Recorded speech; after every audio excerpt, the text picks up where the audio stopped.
We're now going to add some colour to our drawing of the flower using our watercolours. So I've got all the bits and pieces I need.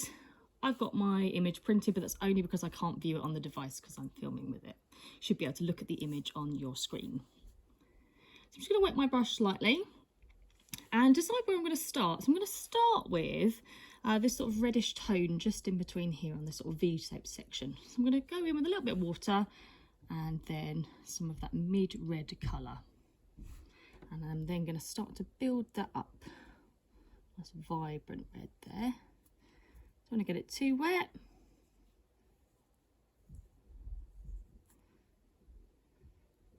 And then as that fades out, I'm going to add a little bit more of an orangey colour. So I'm just going to use my palette just to mix in a little bit of that red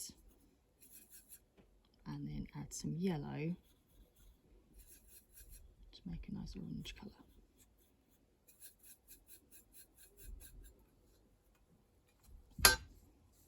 That on. I'm going to continue to keep adding a little bit more yellow as it gets to the top. You can see it's getting paler in the middle there. Nice smooth brush strokes.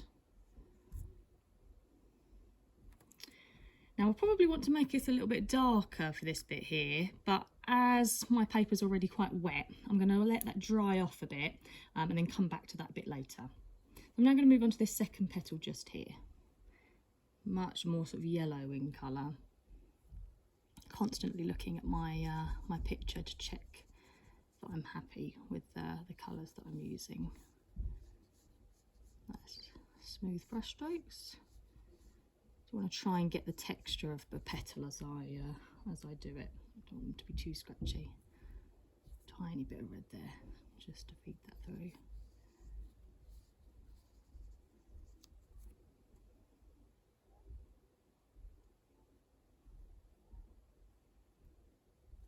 And again, I'm just going to work my way through the different petals,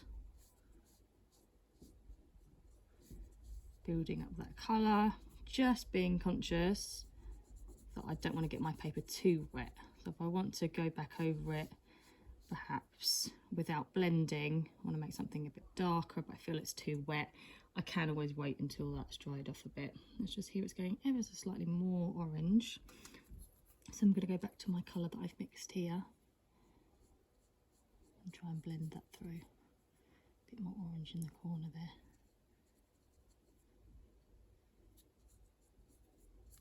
Trying to do it in the direction as well with my brush that I think the sort of petals are going in to make it look a bit more natural.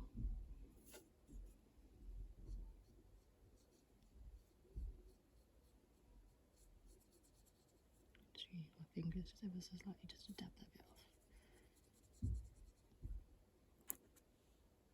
And so I'm now going to continue adding to it in the same way, looking at each petal at a time.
Okay, so I've added the majority of my colour for the first part. I'm just going to finish off this last piece and then really go back and just see if I need to make any of those sections of the petal any darker. So you notice how I'm not using any black. What I'm going to try and do is just add more of the colour at the moment, really, to get a change in how it appears. Black is just going to spoil it. I'm also using more water rather than adding white to try and fade out the different colours that I've used. So I'm constantly looking back at my picture as I was throughout, trying to get those colours to closely match as possible, really looking where it's more yellow, where it's changing to more of an orange tone.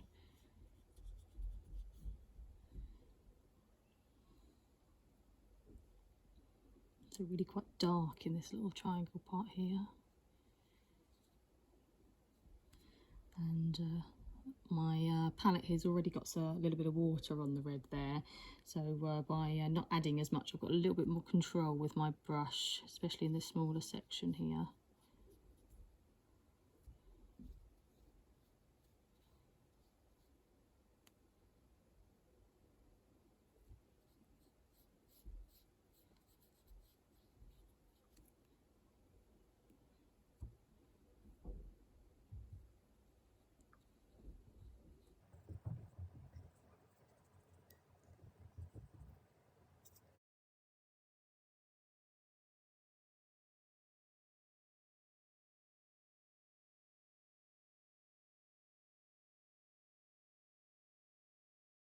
Okay, so now I'm just going to go back and add a little bit more to the areas that I want to make perhaps a little darker. So this first point here, now it is really quite dark in that corner, but I don't want to use the black because I think it's going to be too harsh against the rest of the colours. So I'm just going to mix myself up a little bit of brown. So I'm going to need some red, some blue, and some yellow. Bit light that, so I'm just going to add a bit more blue to it. Perfect. And I'm also going to use that for this top corner just here, where again, like I said, I think the black will just be a little bit too harsh against the rest of the colours. And just in this point here as well, really want to make that bit a bit darker.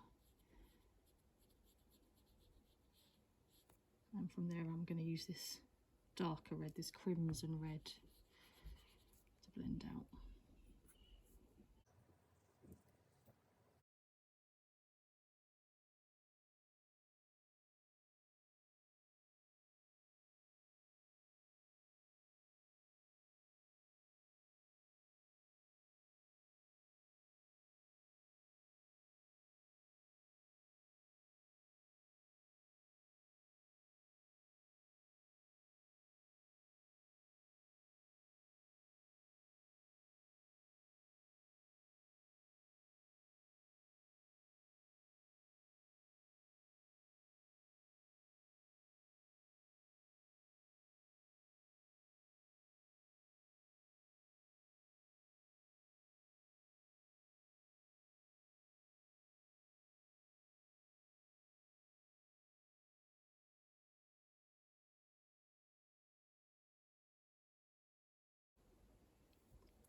Okay, and I'm now happy with the colour that I've got. What I might want to do now is just wait for it to dry, see how any of the paints appear once they're dry, and then I can always go back over and add a few more details if I want.